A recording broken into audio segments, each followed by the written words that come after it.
Halo teman-teman, balik lagi ke Sprite THBK. Sekarang kita akan lanjut bahas UAS THBK 2020 bagian yang pertama, soal pertama, dan ini lanjut soal keempat dan kelima. Sebelumnya aku minta maaf dulu karena yang part 2 ini sedikit terlambat dibikinnya, soalnya dari aku pribadi itu masih kurang serg dengan jawaban yang ini, namun kata dosen memang ini jawaban yang diharapkan, jadi nggak apa-apa. Jadi lanjut aja. Di pertama, 4.1, dalam sheet pembayaran terdapat invoice yang nilainya terlalu besar dari semestinya.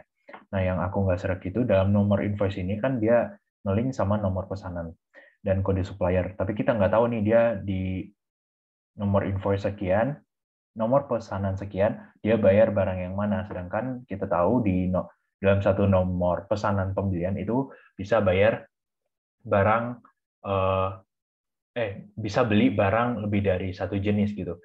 Jadi kita nggak bisa tahu barang si nomor invoice ini dia bayar barang yang mana, dan itu akan berakibat nanti dia mana yang kelebihan bayar itu masih belum bisa terjawab di sini. Bisa sih kalau dibikin pakai rumus panjang, tapi menurut aku itu kurang efektif, dan menurut dosenku juga itu kayak apa ya, terlalu terlalu sulit untuk ujian TABK sekarang gitu. Maka dari itu lanjut aja yang sesuai dengan harapan dosennya. Kita cuman sampai ke udah sesuai atau kelebihan nggak dia. Kalau menurut si nomor pesanan pembelian, gak usah sampai ke dalam banget sampai ke jenis barangnya. Oke. Maka dari itu untuk mencari jumlah yang harus kita bayar per nomor pesanan pembelian, kita ke sheet penerimaan barang. Lalu kita filter dulu, yang free-nya matiin ya. Oke.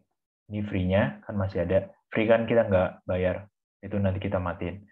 Dan untuk nomor pesanan pembelian, kode produk, sama kuantitas yang diterima, itu kita copy. Kita copy kemana? Ke sini. Nanti jatuhnya kita bikin laporan lagi ya. Oke. Lalu kita mau ambil harga barangnya. Oke. Harga barang. Itu nanti kita melakukan VLOOKUP. Kita lookup kode produknya dari tabel produk. Nanti kolom indeksnya itu yang ketiga bisa dicek, 0. Nanti dapat harga per barangnya ya. Ini harga, salah, nominal, total. Berarti harga barang dikali sama kuantitas. Selanjutnya, kita mau bandingkan yang dari penerimaan barang ini, sama pesanan pembelian. Salah. Dengan pembayaran ini, apakah dia udah sesuai? Maka dari itu, kita ambil dulu si nomor pesanan pembelian. Ini kita copy ke sini. Lalu kita remove duplicate ya. Dari data, kenapa harus di remove duplicate? Supaya nggak kecek 2 kali nanti. Oke. Nah, itu ada 326. Lalu kita bikin di sini menurut laporan pembayaran. Dan di sini menurut laporan penerimaan. Oke, untuk laporan pembayaran kita melakukan sum if berarti. Sum if range-nya itu yang mana? Range-nya ngambil dari sini. F4, kriterianya yang ini, dan sum range-nya itu ambil yang ini, total pembayaran. F4. Menurut laporan penerimaan, nanti kita melakukan sum if juga. Range-nya itu yang mana? Range-nya yang ini, F4. Kriterianya yang ini, sum range-nya itu yang ini, F4. Lalu kita melakukan cek ya. Apakah dia sudah sama dengan dia? Oke. Sorry. Setelah kita melakukan pemeriksaan, filter sekarang. Rupanya kita ketemu ada yang false, dan itu ada sebanyak 13 kesalahan yang ditemukan. Oke. Itu ada PP sekian-sekian, bisa dibaca. Ini kita kuningin aja. Home. Dah. Itu untuk 4.1. Lanjut di 4.2. Kita baca soalnya. Uji duplikasi pembayaran. Dalam sheet pembayaran terdapat invoice yang dibayar lebih dari 1 kali, yaitu untuk cara ceknya, itu ada 2 cara. Pertama, kita bisa melakukan count if. Count if, ambil range ini, terus habis itu kriteria. Kita mau kalau benar itu sama dengan 1. Selain 1, berarti dia ke double. Oke, dapat ini yang false. Nah, cara yang kedua itu bisa langsung pilih Control Shift Down tadi, conditional formatting, duplicate values, terus oke aja. Dan hasilnya pasti sama. Oke, ini sama ya. Lalu kita kuningin. Oke, lanjut ke soal 5. Ini, 5.1. Perusahaan memiliki kebijakan bahwa setiap pembelian harus dilakukan melalui dokumen pesanan pembelian. Di pesanan pembelian bisa pesanan pembelian rinci, pesanan pembelian master. Tapi kita nanti bakal pakai yang pembelian rinci ya. Lakukan pengujian untuk menemukan adanya penerimaan barang yang mendahului tanggal pemesanan. Oke, kenapa kita pakai pesanan pembelian rinci? Karena di pesanan pembelian rinci kita dibedain nih. Di situ udah ada laporannya sampai ke kode produknya. Sedangkan kalau di pesanan pembelian master, ini cuma kode supplier sama nomor pesanan pembelian.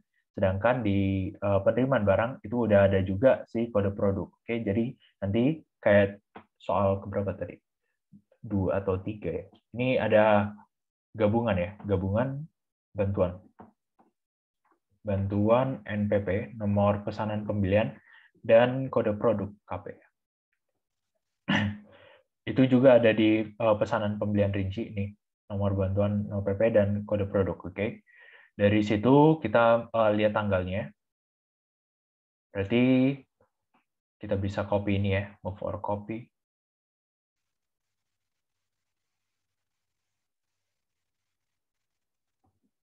Cek 5.1.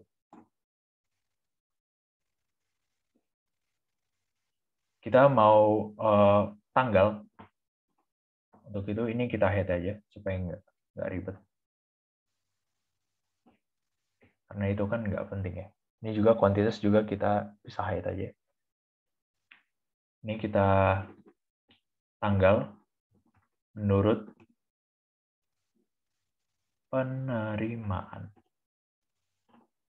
Ini kan dari pesanan pembelian rinci ya, itu. Nah, tanggal menurut penerimaannya berarti tinggal kita VLOOKUP aja. Sorry. Apakah benar VLOOKUP? Penerimaan pembayaran itu ada di sini, tanggalnya ada di sini. Berarti pakai index match. Kalau kalian nggak mau pakai index match, kalian bisa gabunginnya di sebelah tanggal ya.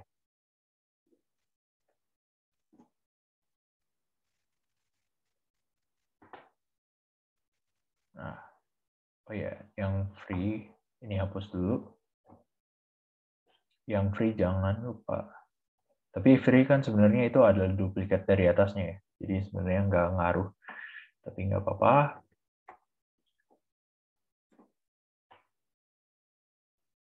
Itu udah di copy, lalu kita ke cek. Sorry. Berarti kita melakukan VLOOKUP, lookup value-nya ke bantuan sini ya. Terus ke penerimaan barang sekarang. Ini tabelnya, tinggal pilih yang ini aja. Kita F4, kita ambil yang kolom kedua, kita ambil yang exact match. Oke. Ini kenapa masih angka 40 ribuan, karena kita belum ubah date-nya. Terus sekarang baru kita cek 5.1. Kita cek 5.1 apakah si tanggal penerimaan itu seharusnya lebih besar dari lebih besar sama dengan si tanggal pesanan pembelian, atau boleh sebaliknya juga sih. Atau bisa kita juga bilang pesanan pembelian itu harusnya lebih kecil sama dengan penerimaan. Lebih kecil sama dengan penerimaan. Itu dua-duanya bisa. Oke, baru nanti kita filter. Data filter. Ada yang ketemu ya, ada yang enak juga. Nah, nanti di sini ketemu ada 95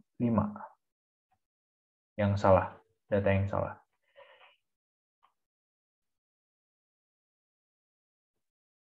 Itu dikuningin.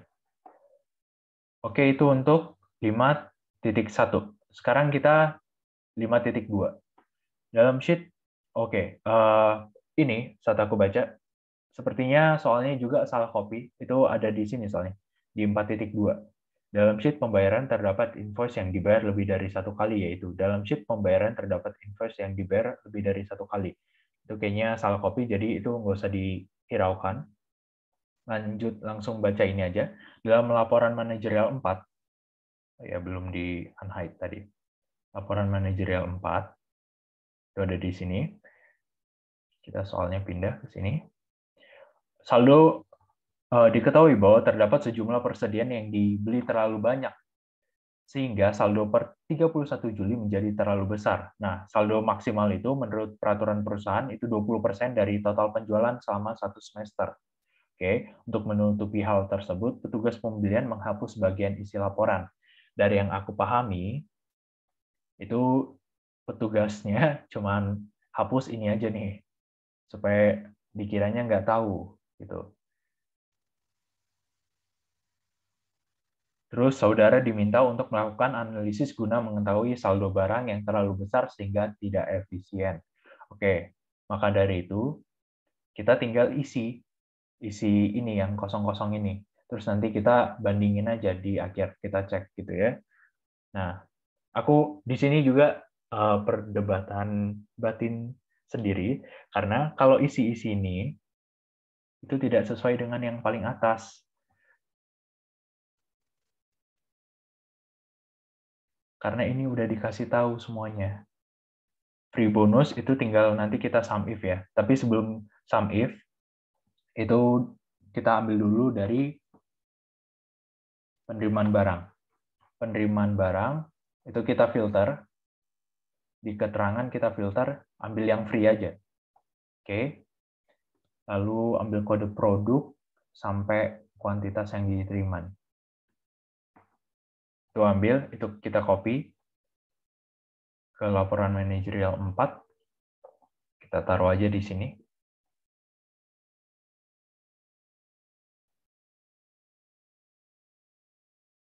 Oke.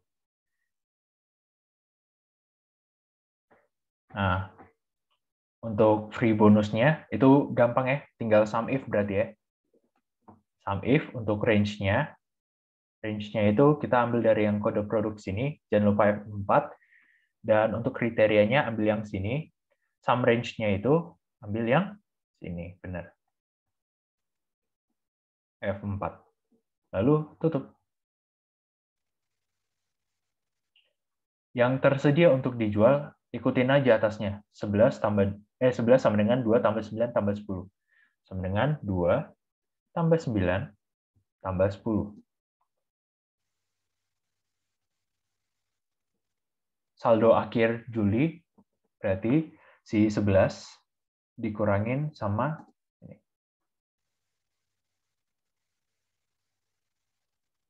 Batas maksimum berarti itu 20% dikalikan dengan kuantitas penjualan ya.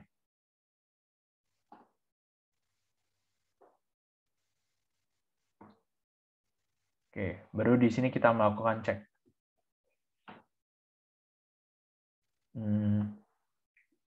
Apakah dia seharusnya si saldo akhir itu maksimal, batas maksimum itu kurang dari sama dengan ini. Oke. Nah, di sini dapat 234 yang salah. Nggak tahu sih jawaban yang aku dapat ini benar atau enggak. Tapi kalau dari ikutin apa yang diminta, kita sesuaikan semua, harusnya ini udah benar ya. Mungkin kalian punya pandangan yang beda, dosen kalian punya pandangan yang beda, bisa ikutin dosen kalian, ikutin saja dosen kalian, karena mungkin saja aku di sini salah. Oke, itu untuk soal UAS TABK 2020, bagian yang pertama sudah selesai kita kerjakan. Selamat belajar teman-teman, semoga kita lulus 100% 2021 wisuda. Bye-bye.